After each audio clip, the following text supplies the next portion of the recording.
Welcome. In this video, I will present an overview of my research into the atomic bombings at Hiroshima and Nagasaki. The idea that no atomic bombs were detonated at either city is hardly novel. However, most people who make this assertion spend little time on the question what really happened in the two cities. The prevailing idea is that these were just two more run-of-the-mill fire bombings, such as those which had occurred in Tokyo and Nagoya, for example. We will see today that this is not the case. Instead, the Americans went to great lengths to make these bombings special and to fake the appearance of nuclear detonations. What sort of evidence is usually cited to support the official story of the atomic bombings? The most important kinds are the unprecedented extent of destruction, the bombings left behind some radioactive fallout. Then there are the many cases of radiation sickness and of alleged flash burns among the victims. And finally, the atomic shadows, for example, of people who were allegedly evaporated in an instant, with only their shadows remaining on the wall or the pavement. Aside from such evidence, we also have the political and historical consequences to consider.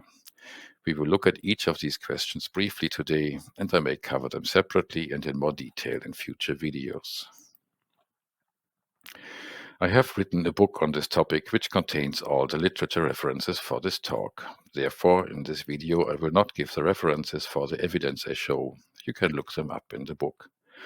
The electronic version is free, but you may also buy a printed copy if you prefer. You may also wonder what qualifies me for this sort of investigation. I'm an MD by training, and much of the evidence we will see is indeed medical. And I have worked as a researcher and professor in biochemistry and biophysics for my whole career. Moreover, the book has also been reviewed by several very competent scientists from various fields: physics, chemistry, biology, medicine, and history. Now let's get into the evidence and start with the signs of destruction in both cities. Were they really unprecedented? Here is the assessment of Alexander de Seversky, an early expert eyewitness. He started out as a fighter pilot for his native Russia in World War I. Shortly afterwards, he emigrated to the United States and became a successful aeronautical engineer, and he had good connections to the United States government. After World War II, he was sent on an inspection tour of the bombed-out cities in Germany and Japan.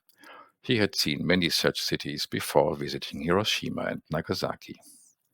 As you can see from this quote, he found no evidence of any unusual effects, and he seems almost disappointed. This quote only references Hiroshima, but he confirms the same for Nagasaki later on. De Seversky supports his argument with a number of photographs, and this is one of them. This picture shows buildings standing near a river arm which traverses Hiroshima. And these buildings were very near the hypocenter, which is the point on the ground which is straight beneath the explosion. In both cities, the atomic bombs are said to have been detonated some 500 to 600 meters up in the air. Some buildings are destroyed, but others appear to be still structurally intact. De Seversky also notes that the buildings in Berlin had looked more severely damaged than in Hiroshima and Nagasaki. Only the many wooden buildings in both cities had been razed by the fires which broke out after the attacks. In summary, the extent of destruction does not exceed that of conventional bombings.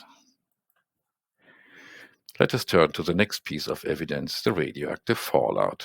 Before we look at some studies, we will consider what sort of fallout we should expect. The two bombs are said to have been of different types. The Hiroshima bomb allegedly contained 50 kilograms of uranium-235, of which only 1 kilogram is said to have fissioned. Therefore, the other 49 kilograms should have come down somewhere, not all of it in the city, but we should expect a good amount of it. The 1 kilogram that did fission should have produced some 35 grams of cesium-137, which is widely used as a fallout marker. This doesn't sound like much, but detection of radioactivity is very sensitive. The Nagasaki bomb allegedly contained 6 kilograms of plutonium, of which again 1 kilogram is said to have fissioned. The other 5 kilograms should be somewhere on the ground, and again some 35 grams of cesium should have been formed. The bomb test in Alamogordo, New Mexico in July 1945 is said to have been carried out with a plutonium bomb as well, of the type used at Nagasaki. Here we are looking at the gamma ray spectrum of a soil sample from Hiroshima. This sample contains both radioactive fallout and natural background radioactivity. The sample was collected 3 days after the bombing, that is, before fallout could have been washed away by the rain or blown away by the wind. The cesium peak is very small. Several natural background peaks are higher. The highest of these is due to potassium-40. The measurement was conducted in 1996. In the 50 years since the war, about 2/3 of the cesium had decayed, which means that the cesium peak would have been 3 times higher if it had been measured in 1945. But even at that time, the activity of cesium would have been lower than those of several naturally occurring radioactive isotopes. In later years, atomic bomb tests were conducted by Russia, the United States, and other nations, and the fallout was dispersed across the globe, particularly the Northern Hemisphere. Remarkably, the fallout of these later bomb tests is higher than that of the Hiroshima bombing, even directly in Hiroshima itself. Now we are looking for the uranium, of which there should be a whole lot more than of the cesium. In Hiroshima, the fallout is said to have been carried by the famous black rain, which started falling about an hour after the bombing. What we see here are black raindrops on a plasterboard from a house whose roof had been blown off in the attack. This is probably as good a sample of fallout as it gets. Now, all samples may contain not only bomb uranium, but also some natural background uranium from the plaster. We might wonder, what was the highest proportion of bomb uranium that we can detect? You might have guessed it, it is 0.2%, not nothing at all, but next to nothing. In conclusion, in Hiroshima we find only tiny amounts of fission products and also of bomb uranium. A close look at the isotope mixture in the fallout shows that the dispersed material came from a reactor and not from a bomb detonation, but we won't go into those details now. Now we are looking at a map of Nagasaki. Here there is a higher level of fallout, but most of it is found in the Nishiyama Reservoir, a small body of water located at about 3 kilometers from the hypocenter. Again, the hypocenter is the point directly underneath the detonation, which is supposed to have occurred up in the air. Why the fallout should be concentrated in this particular spot seems a bit of a mystery, but we will get to the bottom of it, and quite literally. Because in 2008, a group of Japanese researchers carried out a study on the sediment of this reservoir. They drilled up a core from that sediment, sliced it up, and looked for radioactivity in the various slices. The earliest and highest peak of plutonium and cesium was found at a depth of about 440 centimeters within the sediment. They also found a layer containing charcoal particles, which correspond to the soot from the burning city. This layer was found about 15 centimeters below the radioactivity peak. Now, since this study was carried out 63 years after the bombing, some 7 centimeters of sediment had been deposited every year on average. This suggests that the radioactivity was deposited in the reservoir only about 2 years after the bombing. Could this be? Let us ask this gentleman. Arthur Compton, the head of the physics division of the Manhattan Project, that is, of the US atomic bomb construction effort. He was also a physics Nobelist who had discovered Compton scattering early on in his career. Compton was particularly keen on developing the plutonium bomb technology. On May 31, 1945, he stated before a secret committee in Washington that plutonium had not yet been purified, that developing the methods for purification would take another 2 years, which fits with the observations in the sediment. And production of enough plutonium for building bombs would take another year after that. Other statements in the meeting protocol imply that only very small amounts of enriched uranium were available as of that date. Therefore, uranium bombs couldn't have been built either. In conclusion, both experimental studies and documents show that atomic bombs simply were not ready at the time. Now, if there were no atomic bombs, then what caused the many cases of radiation sickness among the victims? Note that we are talking here only about acute radiation sickness, which results from exposure to high doses. This is not about cancer or leukemia, which may be induced by lower doses but take several years to become manifest. Acute radiation sickness results from damage to the bone marrow, the hair follicles, and the intestinal mucous membranes. Bone marrow damage causes a lack of blood platelets, which leads to bleeding, as seen in the young man on the left. Hair loss is seen in the boy on the right. All of these symptoms can also be produced with chemicals. You likely know the typical side effects of cytotoxic anti-cancer chemotherapy. Can we find out whether the cases which were observed in Hiroshima and Nagasaki were indeed caused by radiation, or rather by some chemical agent?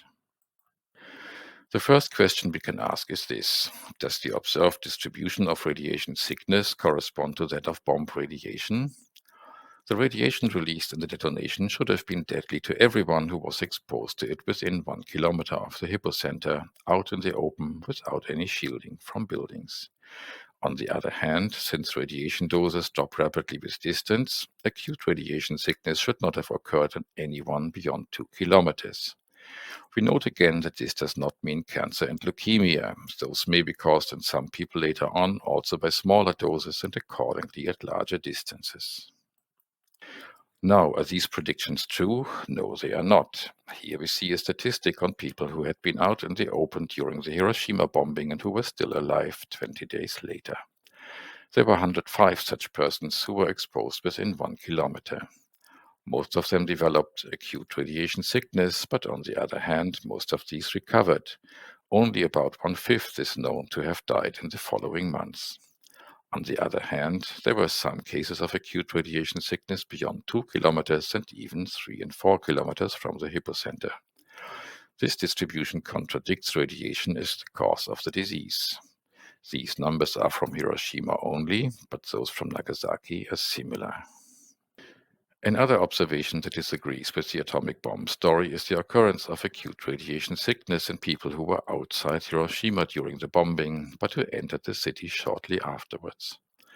Radiation doses high enough to induce acute radiation sickness should have been released and received only in the instant of the detonation. However, here we see a statistic on several hundred people who entered the city only after the bombing, presumably to help with rescue and recovery. There is a clear correlation between the chance of developing acute radiation sickness with time spent near the hypocenter. This observation is usually explained with radioactive fallout, but we have already seen above that the fallout radiation was very weak. It could not possibly have induced acute disease. The conclusion is that the distribution of acute radiation sickness in time and space does not agree with this causation by radiation. Something else must have caused it. Aside from statistics, we also have some anecdotal evidence which disproves the presence of deadly radiation. The first quote is from an American physician who was working at a hospital in Osaka only a few weeks after the bombings and was caring for several victims from Hiroshima. One of his patients reported having been almost exactly at the hypocenter.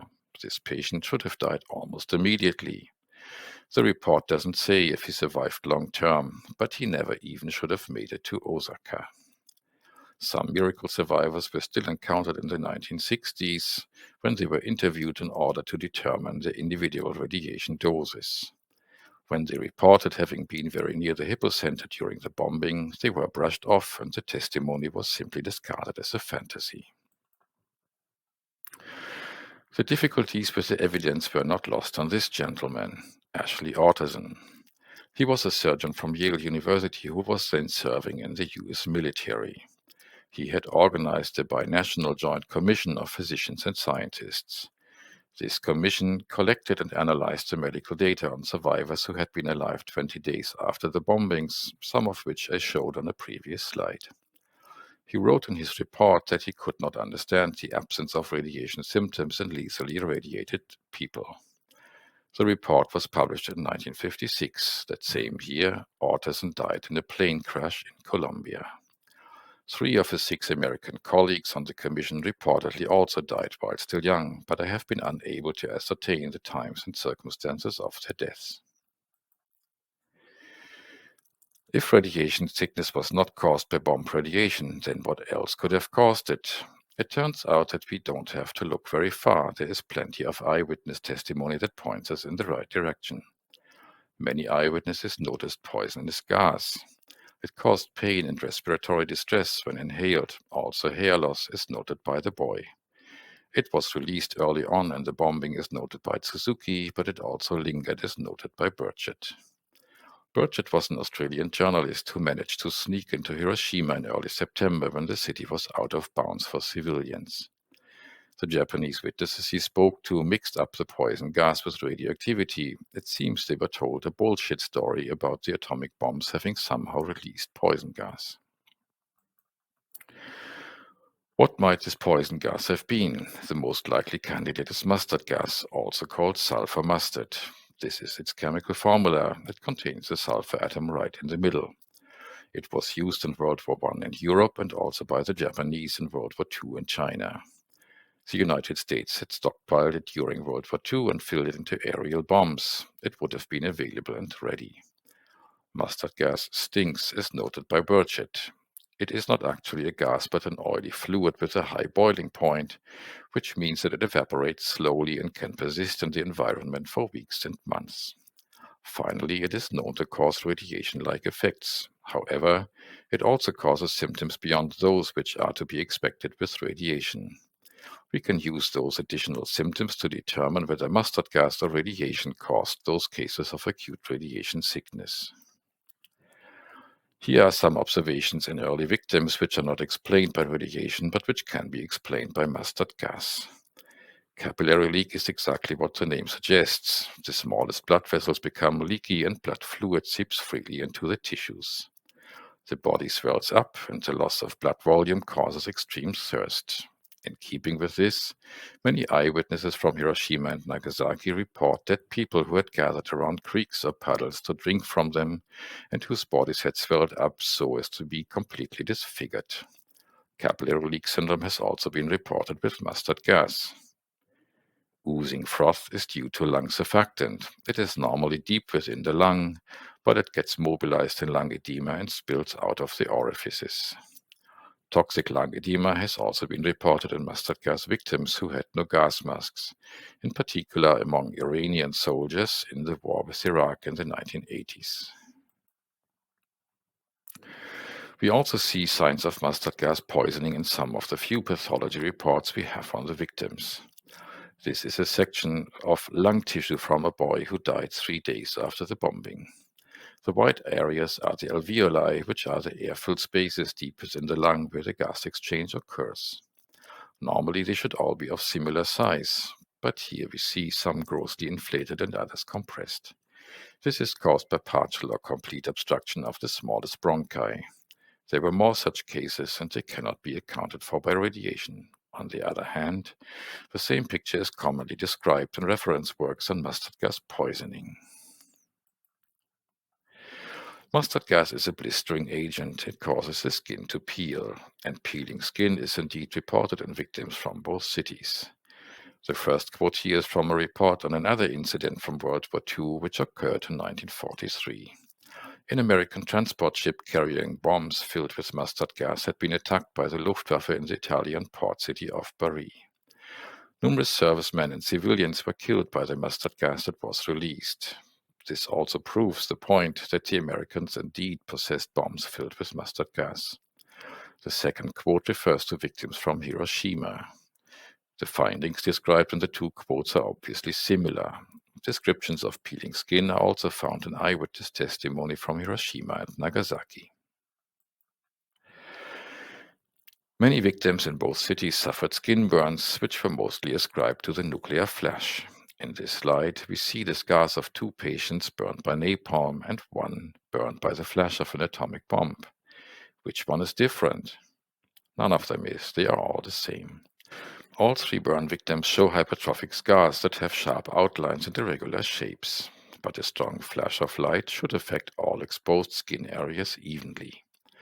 On the other hand, burning gobs of napalm jelly that stick to the skin will cause a local burn. The intense heat causes severe tissue damage, which often leads to the formation of such hypertrophic scars or keloids afterwards. We also have eyewitness testimony to match from the days of the bombings.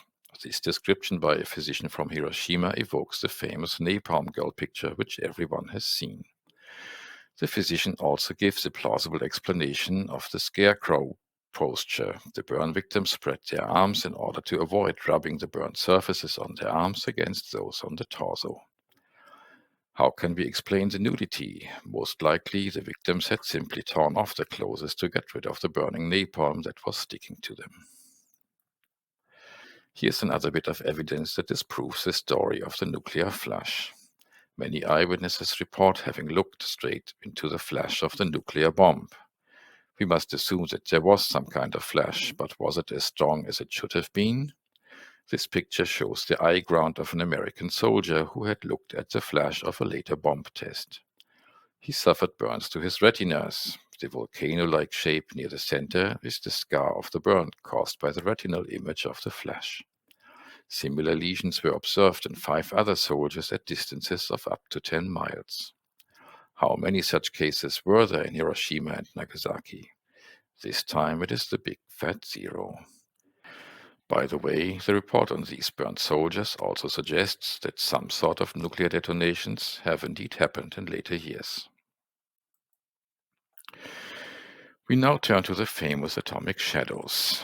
The second quote refers to the bridge shown in this picture, which is located within 1 kilometer of the hypocenter. The author, Libo, was another medical officer on the aforementioned Joint Commission. Aside from the bridge, his grand tour included several more attractions of a similar kind.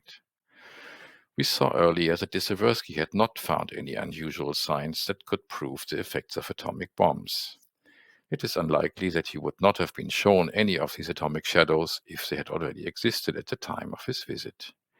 The only plausible explanation is that these special effects were created between Dziewierski's visit in early September and Libo's arrival in mid-October. Another sign that the shadows of the guardrail were fake is that they don't have the right length to match the story of the bomb. We know where the bridge is located relative to the point of the alleged detonation. We can detonate an imaginary bomb in that same position and project its light onto the bridge. We obtain shadows which are substantially longer than those that were observed.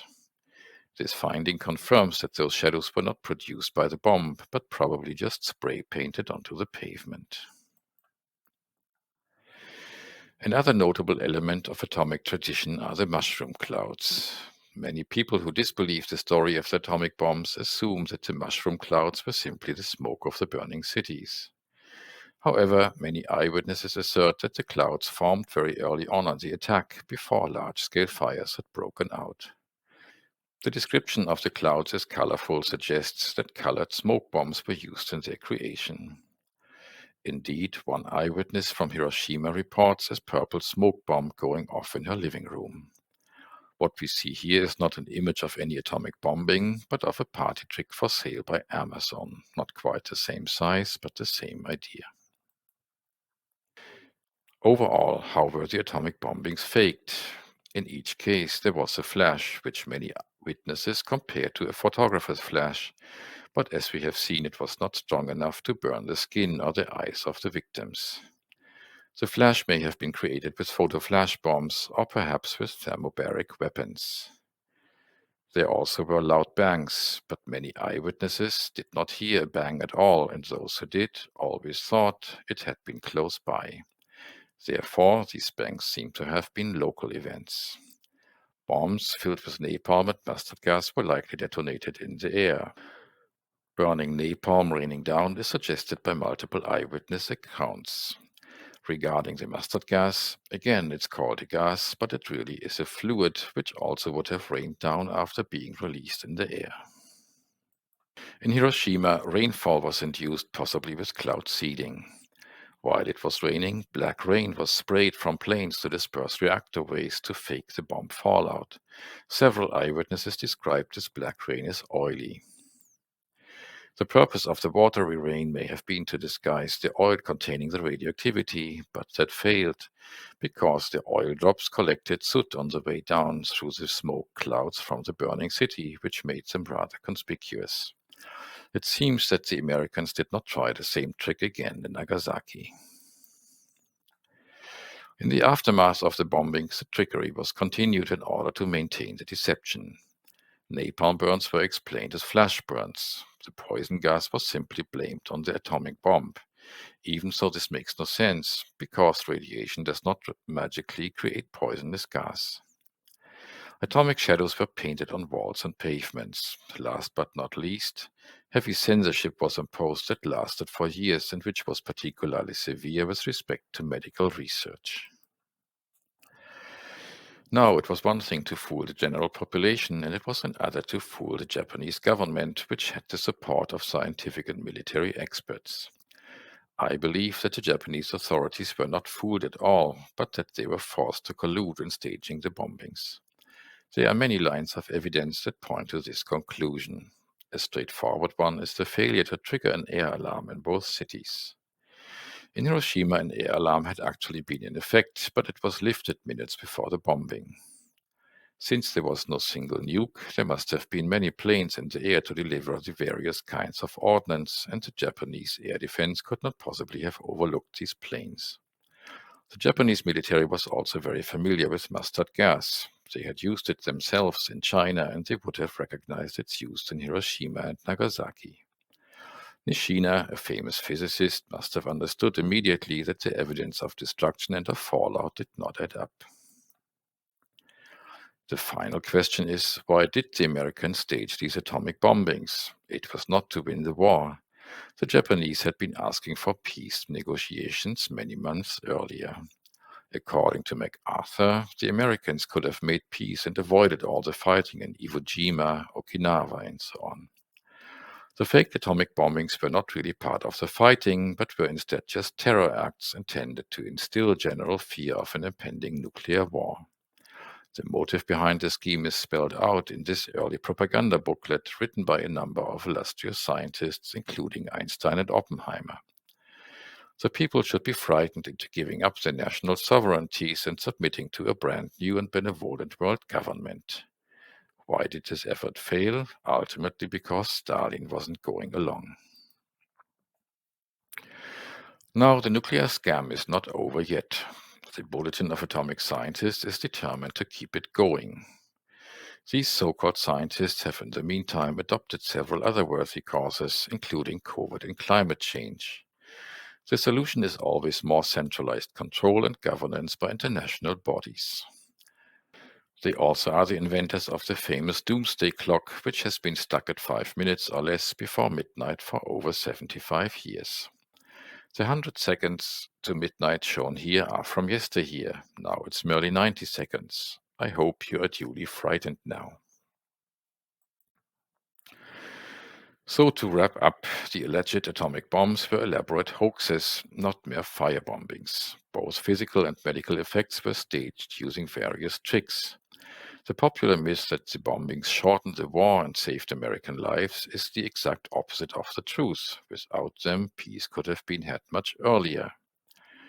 Novel ideas presented here include the use of mustard gas to fake radiation sickness, and that the Japanese government was forced to collude in staging the bombings. Again, for a fuller discussion of the evidence, please take a look at my website at mpalmer@heresy.is. Thank you for your interest and have a good day.